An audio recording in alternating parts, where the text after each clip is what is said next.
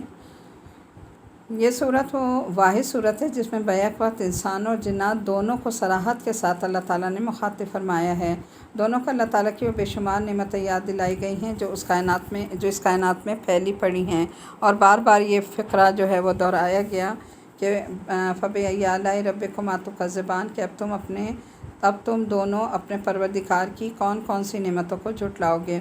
اپنے اسلوب اور فصاحت و بلاغت کے اعتبار سے بھی ایک منفرد صورت ہے جس کی تاثیر کو کسی اور زبان میں ترجمہ کر کے منتقل نہیں کیا جا سکتا۔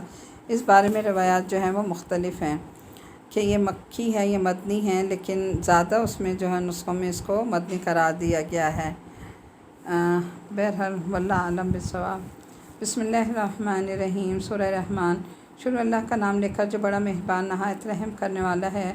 الرحمن علم القرآن خلق الانسان علمہ البیان الشمس والقمر بحسبان والنجم والشجر یسجدان ورفع ووضع الميزان الا تطغوا في الميزان واقیموا الوزن بالقسط ولا تخسروا الميزان والارض وضعها للانام فيها فاكهة والنخل ذات الاكمام والحب ذو العصف والريحان فبأي آلاء ربكما تكذبان۔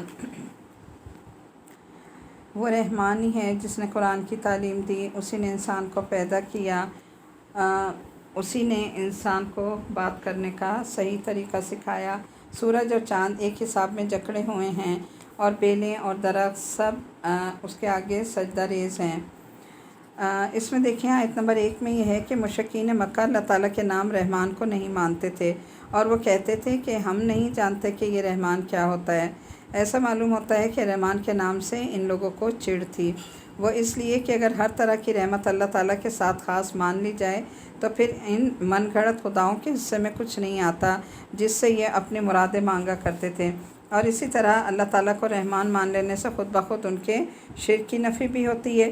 اس صورت میں اللہ تعالیٰ نے فرمایا کہ رحمان اسی اللہ تعالیٰ کا نام ہے جس کی رحمتوں سے یہ ساری کائنات بھری ہوئی ہے، اس کے سوا کوئی نہیں جو تمہیں رزق، اولاد یا کوئی اور نعمت دے سکے، اس کے لیے عبادت کا حقدار صرف وہی ہے، کوئی اور نہیں۔ اچھا، آیت نمبر 6 میں دیکھیں یہ جو سجدے کی بات ہوئی، سجدہ حقیقی بھی ہو سکتا ہے کیونکہ قرآن کریم میں کئی جگہ یہ فرمایا کہ تمام مخلوقات میں کچھ نہ کچھ احساس جو ہے وہ موجود ہے۔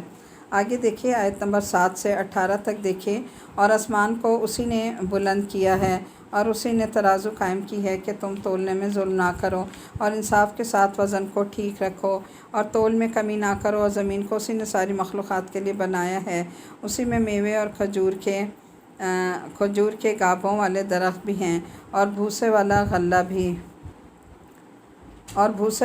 اور خوشبودار پھول بھی۔ اے انسانوں اور جنات، اب بتاؤ کہ تم دونوں اپنے پروردگار کی کون کون سی نعمتوں کو جھٹلاؤ گے۔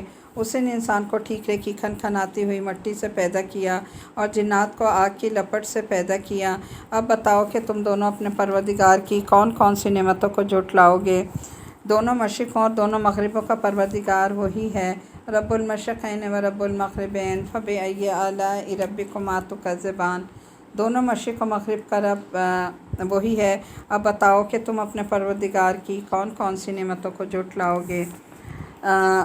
اس کے بعد آگے ہے، اسی نے 2 سمندروں کو اس طرح چلایا۔ آیت نمبر 19 سے لے کے 29 تک دیکھیں، اسی نے 2 سمندروں کو اس طرح چلایا کہ وہ دونوں آپس میں مل جاتے ہیں، پھر بھی ان کے درمیان ایک آڑ ہوتی ہے کہ وہ دونوں اپنی حد سے نہیں بڑھتے۔ اب بتاؤ کہ بینہما برزخ لا یبغیان فبأي آلاء ربکما تکذبان۔ اب بتاؤ کہ تم اپنے رب کی کون کون سی نعمتوں کو جھٹلاؤ گے۔ اے رب، ہم آپ کی کسی بھی نعمتوں کو نہیں جھٹلاتے، اور اسی کے قبضے میں وہ جہاز ہیں جو سمندر میں پہاڑوں کی طرح اونچے اونچے کھڑے کیے گئے ہیں۔ فبأي آلاء ربکما تکذبان۔ اب بتاؤ کہ تم دونوں اپنے پروردگار کی کون کون سی نعمتوں کو جھٹلاؤ گے۔ اس زمین میں جو کوئی ہے فنا ہونے والا، اور صرف تمہارے پروردگار کی جلال والی فضل و کرم والی ذات باقی رہے گی۔ فبأي آلاء ربکما تکذبان۔ اب بتاؤ کہ تم دونوں اپنے پروردگار کی کون کون سی نعمتوں کو جھٹلاؤ گے۔ آسمانوں اور زمین میں جو بھی ہیں اسی سے اپنی حاجتیں مانگتے ہیں، وہ ہر روز کسی نئی شان میں ہے۔ آیت نمبر 20 میں دیکھیے کہ اللہ تعالیٰ کی قدرت کا نظارہ 2 دریاؤں یا سمندروں کے سنگم پر ہر شخص دیکھ سکتا ہے، کہ دونوں دریاؤں یا سمندروں کے پانی ساتھ ساتھ چل رہے ہوتے ہیں، پھر بھی دونوں کے درمیان ایک لکیر ہوتی ہے جس سے وہ پانی الگ رہتا ہے کہ یہ دونوں الگ الگ دریا یا سمندر ہیں۔ آیت نمبر 29 میں دیکھیں، یعنی ہر روز اور ہر آن وہ اپنی کائنات کی تدبیر اور اپنی مخلوقات کی حاجت روائی میں اپنی کسی نہ کسی شان یا صفت کا مظاہرہ فرما رہا ہوتا ہے۔ اس میں آیت نمبر 30 سے 34 تک دیکھیں، فَبِأَيِّ آلَاءِ رَبِّكُمَا تُكَذِّبَانِ سَنَفْرُغُ لَكُمْ أَيُّهَ الثَّقَلَانِ۔ اب بتاؤ کہ تم دونوں اپنے پروردگار کی کون کون سی نعمتوں کو جھٹلاؤ گے۔ اے دو بھاری مخلوقوں، ہم عنقریب تمہارے حساب کے لیے فارغ ہونے والے ہیں۔ فَبِأَيِّ آلَاءِ رَبِّكُمَا تُكَذِّبَانِ۔ اب بتاؤ کہ تم دونوں اپنے پروردگار کی کون کون سی نعمتوں کو جھٹلاؤ گے۔ یا معشر الجن والانس ان استطعتم ان تنفذوا من اقطار السماوات والارض فانفذوا لا تنفذون الا بسلطان فبأي آلاء ربكما تكذبان۔ اے انسانوں اور جنات کے گروہ، اگر تم میں یہ بلبوتا ہے کہ آسمانوں اور زمین کے حدود سے پار نکل سکو تو پار نکل جاؤ، تم زبردست طاقت کے بغیر پار نہیں ہو سکو گے۔ اب بتاؤ کہ تم دونوں اپنے پروردگار کی کون کون سی نعمتوں کو جھٹلاؤ گے۔ فَبِأَيِّ آلَاءِ رَبِّكُمَا تُكَذِّبَانِ۔ آیت نمبر 31 میں دیکھیے کہ یہاں فارغ ہونا مجازی معنی میں استعمال ہوا ہے، اور اس کا مطلب تو یہ ہے کہ جب اللہ تعالیٰ حساب کی طرف متوجہ ہوں گے۔ آگے دیکھیے کہ تم اپنے پروردگار کی کون کون سی نعمتوں کو جھٹلاؤ گے۔ اس کا ایک مطلب تو یہ ہے کہ اللہ تعالیٰ تمہیں اس ہولناک انجام کی جو پہلے سے خبر دے رہا ہے وہ بذات خود ایک نعمت ہے اور اس کو مت جھٹلاؤ۔ دوسرا مطلب یہ ہے کہ اللہ تعالیٰ کی نعمتوں کو جھٹلانے کا یہ انجام ہونے والا ہے، کیا اس انجام سے باخبر ہونے کے بعد بھی تم نعمتوں کو جھٹلانے کا رویہ جاری رکھو گے۔ 33 میں ہے کہ مطلب یہ ہے کہ تمہارے پاس وہ طاقت نہیں جس کے ذریعے تم اللہ کی باز پرس اور عذاب سے بھاگ کر کہیں اور چلے جاؤ۔ آگے دیکھیں آیت نمبر 35 سے 45 تک دیکھیے، یُرْسَلُ عَلَيْكُمْ شُوَاظٌ مِّن نَارٍ وَنُحَاسٌ فَلَا تَنتَصِرَانِ فَبِأَيِّ آلَاءِ رَبِّكُمَا تُكَذِّبَانِ۔ تم پر آگ کا ایک شعلہ اور تانبے کے رنگ کا دھواں چھوڑا جائے گا، پھر تم اپنا بچاؤ نہیں کر سکو گے۔ اب بتاؤ کہ تم دونوں اپنے پروردگار کی کون کون سی نعمتوں کو جھٹلاؤ گے۔ غرض وہ وقت آئے گا جب آسمان پھٹ جائے گا اور لال چمڑے کی طرح ہو جائے گا۔ فَبِأَيِّ آلَاءِ رَبِّكُمَا تُكَذِّبَانِ۔ تو پھر بتاؤ کہ وہ وقت جب آسمان پھٹ جائے گا اور لال چمڑے کی طرح ہو جائے گا تو تم اپنے رب کے کون کون سی نعمتوں کو جھٹلاؤ گے۔ پھر اس دن نہ کسی انسان سے اس کے گناہ کے بارے میں پوچھا جائے گا اور نہ کسی جن سے۔ فَبِأَيِّ آلَاءِ رَبِّكُمَا تُكَذِّبَانِ۔ اب بتاؤ کہ تم دونوں اپنے پروردگار کی کون کون سی نعمتوں کو جھٹلاؤ گے۔ مجرم لوگوں کو ان کی علامتوں سے پہچان لیا جائے گا اور انہیں ان کے سر کے بالوں اور پاؤں سے جکڑا جائے گا۔ اب بتاؤ فَبِأَيِّ آلَاءِ رَبِّكُمَا تُكَذِّبَانِ کہ تم دونوں اپنے پروردگار کی کون کون سی نعمتوں کو جھٹلاؤ گے۔ یہ ہے وہ جہنم جسے مجرم لوگ جھٹلاتے ہیں، یہ اسی کھولتے ہوئے پانی کے درمیان چکر لگائیں گے۔ فَبِأَيِّ آلَاءِ رَبِّكُمَا تُكَذِّبَانِ۔ تو تم دونوں اب اپنے رب کے کون کون سی نعمتوں کو جھٹلاؤ گے۔ آگے دیکھیں آیت نمبر ہماری ہے 46 سے آگے تک دیکھیں، اور جو شخص دنیا میں اپنے پروردگار کے سامنے کھڑے ہونے سے ڈرتا ہے اس کے لیے دو باغ ہیں۔ فَبِأَيِّ آلَاءِ رَبِّكُمَا تُكَذِّبَانِ۔ اب بتاؤ کہ تم دونوں اپنے پروردگار کی کون کون سی نعمتوں کو جھٹلاؤ۔ جی آیت نمبر 46 سے 57 تک دیکھیں، اور جو شخص دنیا میں اپنے پروردگار کے سامنے کھڑے ہونے سے ڈرتا ہے اس کے لیے دو باغ ہوں گے۔ اب بتاؤ فَبِأَيِّ آلَاءِ رَبِّكُمَا تُكَذِّبَانِ کہ تم اپنے رب کے پروردگار کی کون کون سی نعمتوں کو جھٹلاؤ گے۔ دونوں باغ شاخوں سے بھرے ہوئے۔ فَبِأَيِّ آلَاءِ رَبِّكُمَا تُكَذِّبَانِ۔ اور تم اپنے رب کے کون کون سی نعمتوں کو جھٹلاؤ گے۔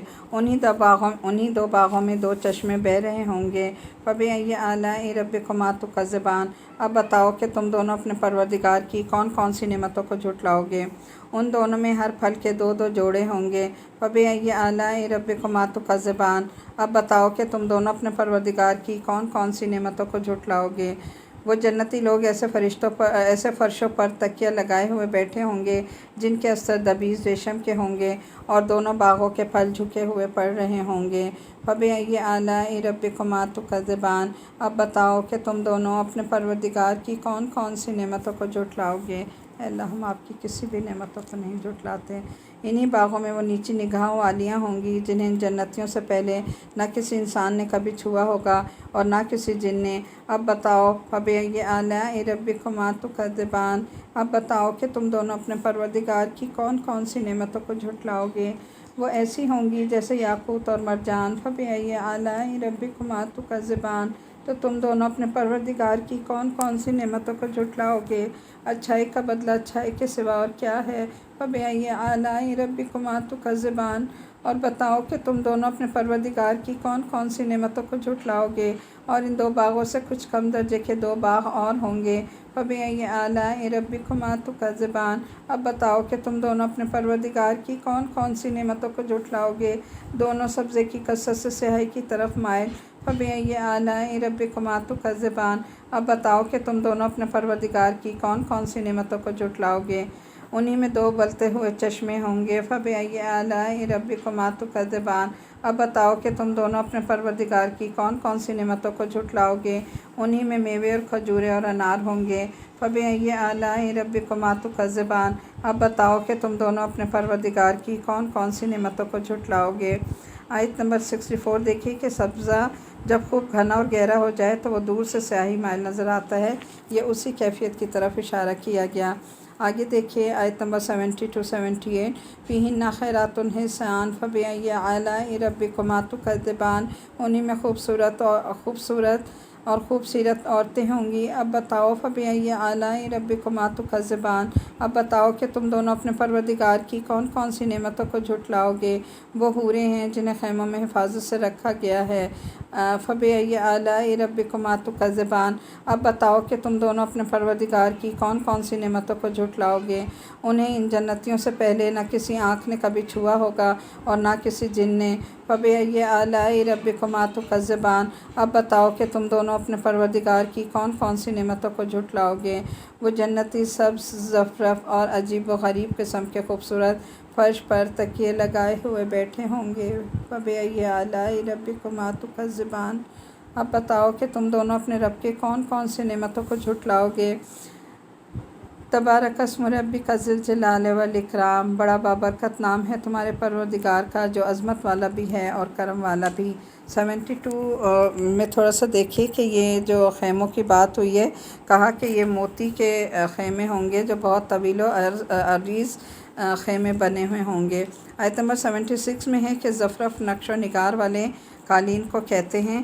یہاں واضح رہے کہ جنت کی نعمتوں میں سے جن جن چیزوں کا ذکر فرمایا گیا ہے، اگرچہ دنیا میں بھی ان کے وہی نام ہیں، لیکن ان کی حقیقت، ان کا حسن اور ان کی لذت دنیا کے مقابلے میں کہیں زیادہ ہوگی۔